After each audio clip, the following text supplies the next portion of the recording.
en un lugar súper elegante con todas las autoridades del mundo árabe, y ahí se presenta Nayib Bukele, uno de los presidentes más jóvenes del mundo, con un discurso espectacular en Doha. Muchas gracias, Ivonne. Muy bien, vale la pena verlo y escucharlo. Aquí va. It is a pleasure to welcome to the stage President Nayib Bukele of El Salvador.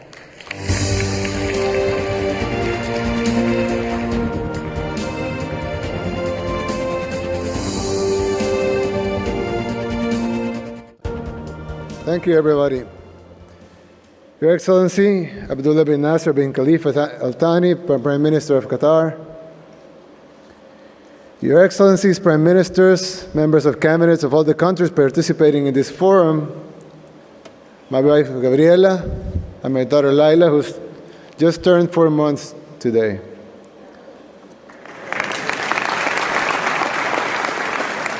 Members of my cabinet and staff that came with me to Doha, members of the press and all the new media, a special guest, ladies and gentlemen, friends, everyone.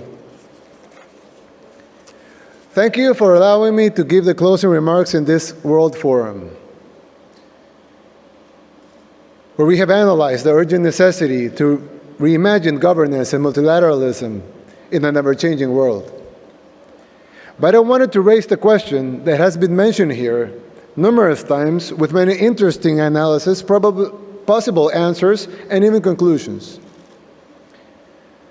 But all of our main questions regarding inequality, poverty, globalization, trade, governance, interconnectivity, youth, the fourth industrial revolution, jobs, wealth, the rule of law, climate change, even peace,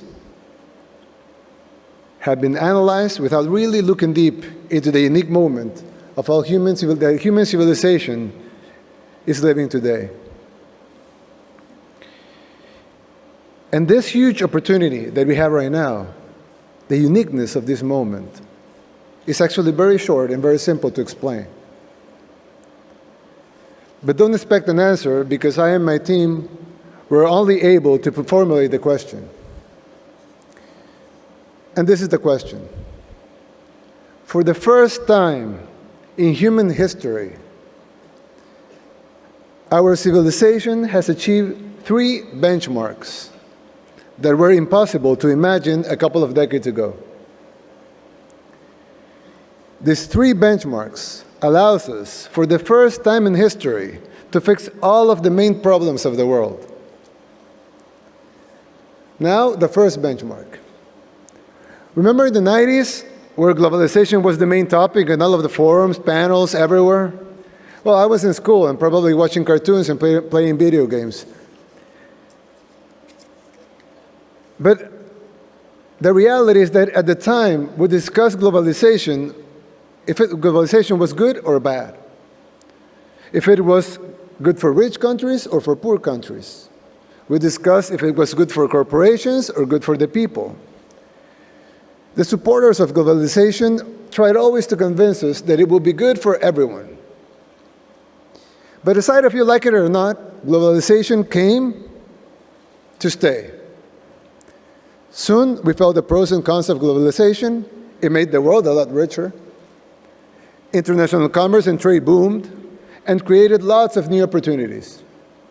But at the same time, it also bankrupted hundreds of thousands of local companies. It destroyed entire economies. Hundreds of millions of farmers and their families emigrated to the cities in search for a living. Millions fell into poverty as local industries bankrupted and as major corporations moved their factories where labor was cheaper. But like I said before, you may like it, you may hate it, but 25 years later, the world is fully globalized now. And that's our first benchmark, a globalized world. Now, the second benchmark. Remember back in the 90s again, where the internet really started to take traction? I mean, we all know that it was invented decades ago, but it really took traction in the 90s. As every important company had a web page and teenagers were downloading illegal music from Napster and messaging through ICQ or AOL instant messages. Thousands of new dot-com millionaires and even billionaires started to appear as the market was overvaluing web traffic and paying hundreds of millions, if not billions of dollars for a web page. Then the bubble bursted and the economy tanked as the stock market took a gigantic hit from the dot-com bubble. But despite the economies of it, the internet was still growing very fast, in fact, exponentially. It is now an integral part of our lives.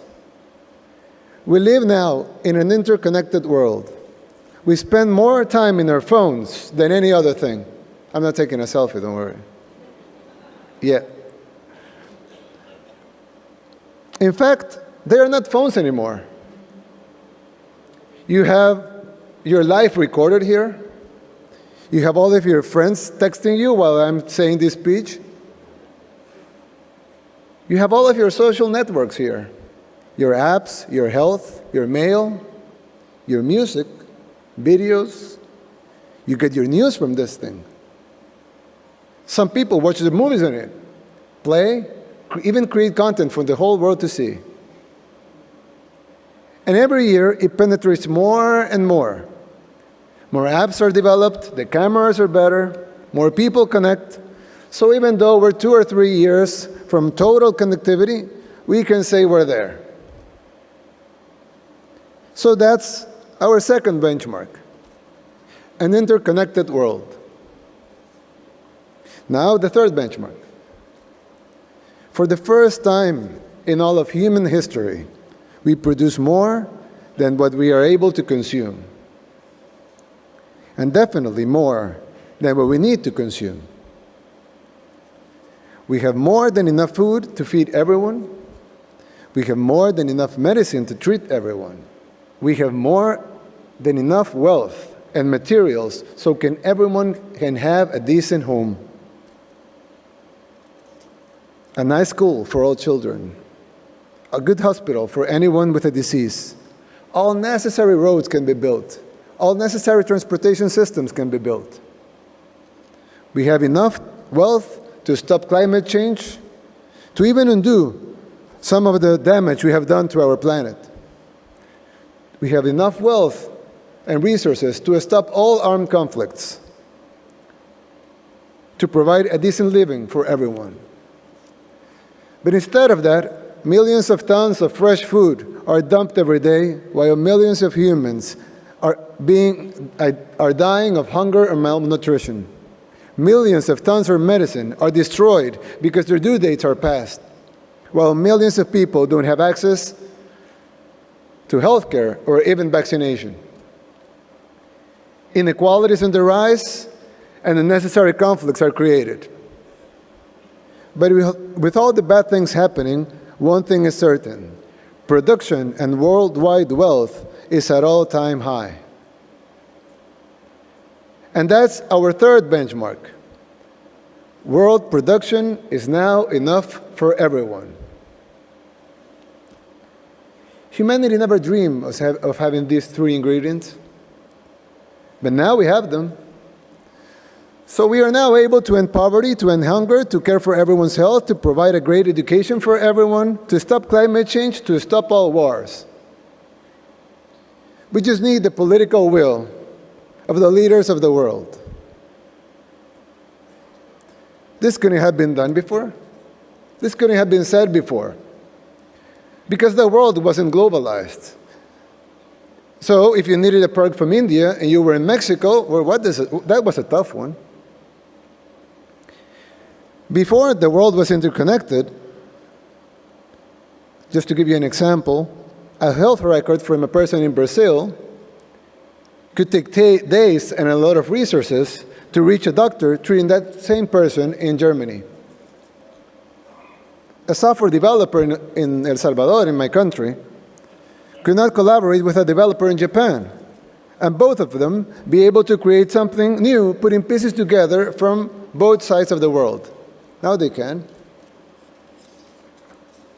Before we produce enough of everything, we couldn't feed some without leaving others with no food.